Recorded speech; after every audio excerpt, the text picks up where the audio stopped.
Today's show is going to the gutters. You know, those troughs that hang off the edge of the roof, the ones we sometimes don't think much about. Well, as I discovered, an ignored gutter can lead to some real headaches. There's a happy ending, though. I've discovered how you can make these crucial waterways practically maintenance-free.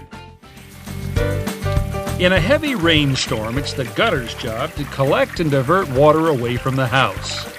2 inches of rain on a typical roof can send 1,000 gallons of water gushing into gutters and downspouts.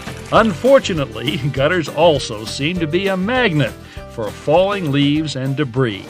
And that debris can thoroughly clog gutters, leaving the water no place to go except over the sides.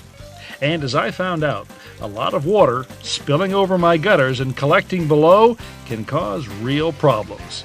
In my case, the cascading water filled my basement window wells, breaking the window glass. The result?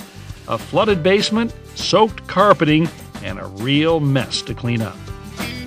Now, I found out the hard way the kind of damage clogged gutters can cause. But there were some clues, even before my basement flooded, that a problem was developing. Now here's a telltale sign that I've got a clogged gutter, and I don't even have to go out in the rain to see it. What's happening is the gutter is overflowing right up here. The water's coming down, hitting the ground, and then splashing all this dirt and mulch up on the side of the house. So to find the source of this, all I've got to do is look up. You see that debris on the side of the gutter and those streaks coming down? Those are watermarks. All evidence that that gutter is not working properly. Gutter cleaning is pretty low tech, but this simple plastic scoop really does make it easier to remove leaves and twigs. The narrow profile fits all the way to the bottom, and pinching the top together gives me a grip on the debris as I'm removing it.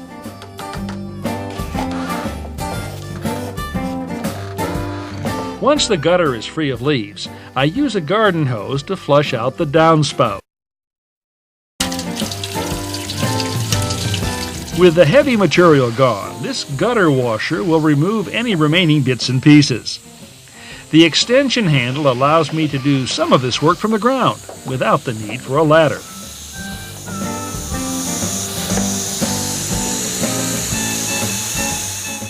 Well, my gutter is clean and the downspout is clear. That's the good news. The bad news is I'm going to be putting a whole lot of water right up here next to my foundation, and that's never a good idea. So what I want to do now is add something to the end of that downspout that will carry the water well away from the house. A splash block like this, made of plastic or concrete, will carry downspout drainage a short distance from the foundation. Its main advantage is simple installation. This downspout extension replaces the bottom elbow. It's held on with a screw and includes a holding bracket. When it's time to mow the lawn or get the extension out of the way, it just folds up and snaps into place. My downspouts are clear, and I'd like to keep them that way. There are 2 important things I need to do. First, put some kind of a strainer in the top of the downspout. This is a wire mesh type. This strainer, because it drains from the bottom, may be less subject to clogging.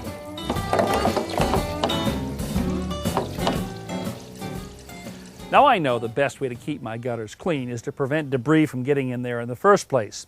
Gutter guards are one option. They come in metal and plastic varieties, and they're available at any home improvement center.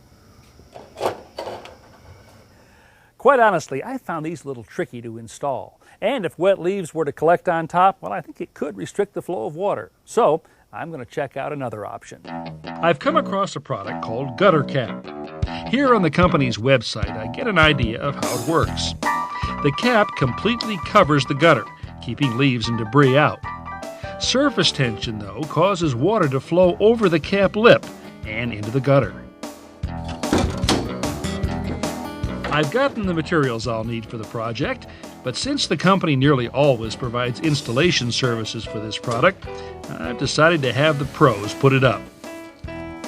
Art Plakowski starts by loosening the second row of shingles. Then he slips a metal edge underneath.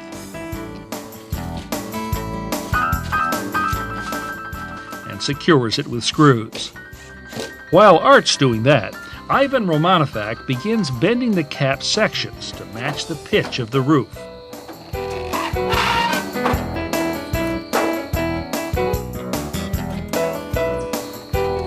The bending complete, Art slips the cap into the metal edge.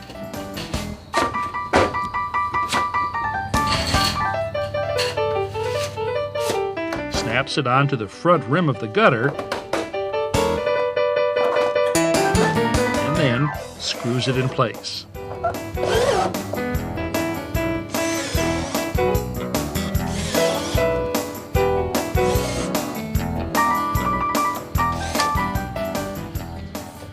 In just a few weeks, Old Man Winter will arrive, and since I've had real problems in the past with icicles and ice damming, I've decided to add an additional feature to my gutter covers: a heater to melt the ice.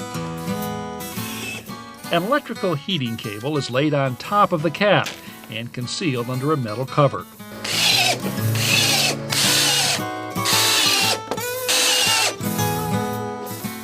Once it's in place, an end plate is cut to shape, set in position,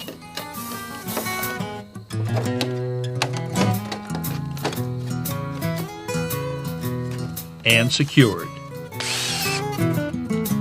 Next, electrician Craig Zupka bores a hole through the outside wall and mounts a thermostat.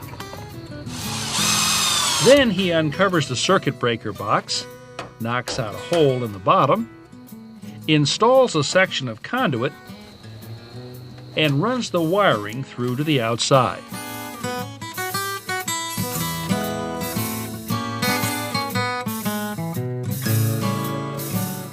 Craig then bores a hole near the bottom of the downspout.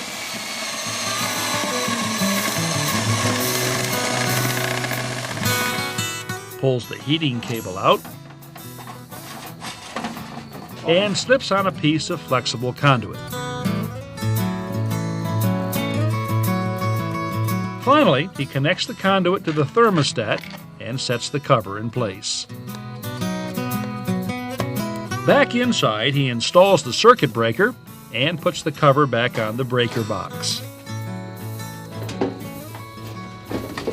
I test the gutter caps, and they seem to be working just like they're supposed to. This, and this should be a thing of the past for me. As far as I'm concerned, let it pour.